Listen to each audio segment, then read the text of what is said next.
11 Facts about Overlord. In our traditional section, we tell interesting and/or funny facts about the movie Overlord.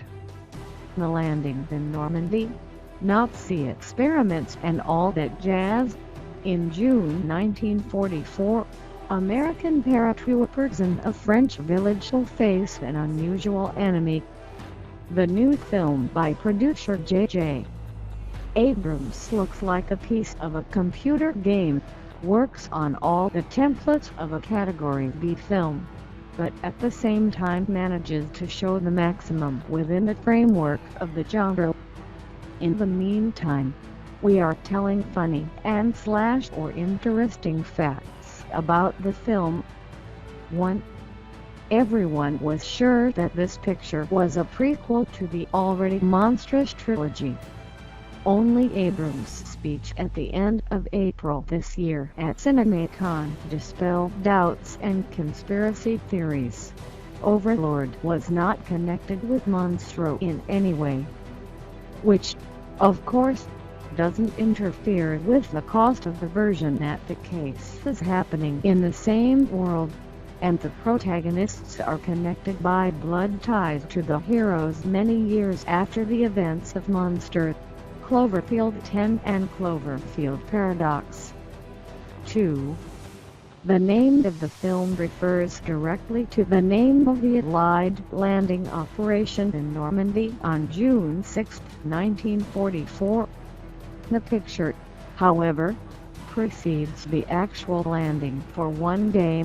A detachment of paratroopers is tasked with destroying the German radio station in the French church, but everything is not going according to plan. 3. Like all the projects of J.J. Abrams' Bad Robot, the film was shot in strict secrecy.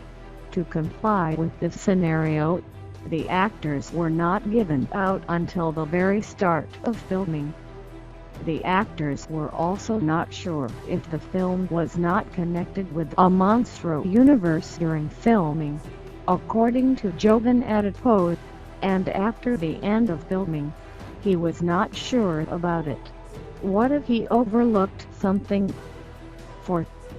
To prepare for the shooting, the paratroopers, Jovan Adipose, Wyatt Russell, John Margaro, Ian Castaker, Dominic Floyd, trained together before the shooting and went through the so-called training camp under the supervision of a retired Marine sergeant, a short 5-day military training, where they were taught how to handle weapons, put up tents and make fire. That is what their heroes would teach in the war years. Matilda Oliver did not go through this training, and already on the set she learned how, for example, to hold a weapon. 5. The initial landing scene was shot for about a week and a half. Only a week took the scene on the plane, a few more days.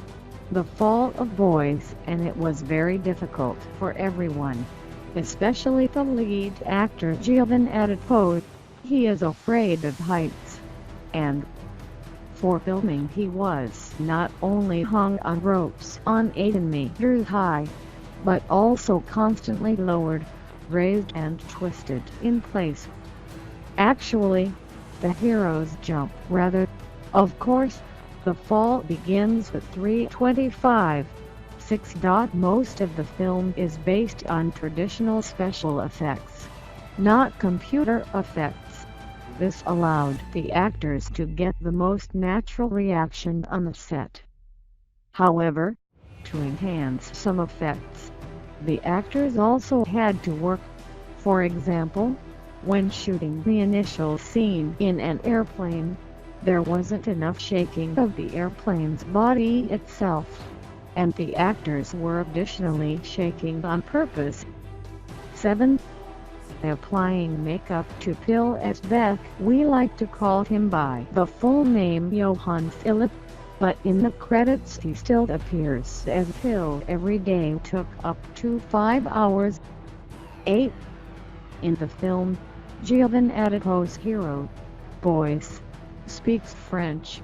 In fact, the actor does not know the word in French, and he learned cues with the help of Matilda Oliver by ear. 9.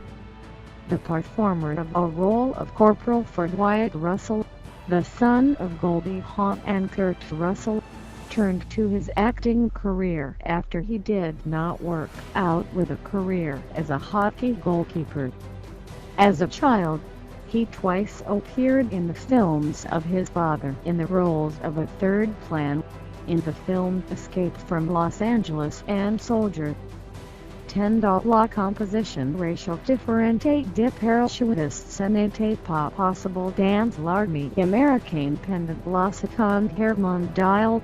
The soldats were set blocks and the survey dans different units that la unité de parachutistes wars qui existait dans l'armée américaine n'était pas le front. 11. La bande original du film is écrite par l'Australien Jeff Gorzel. Macbeth, Alien, Testament. If you liked the video, like and subscribe.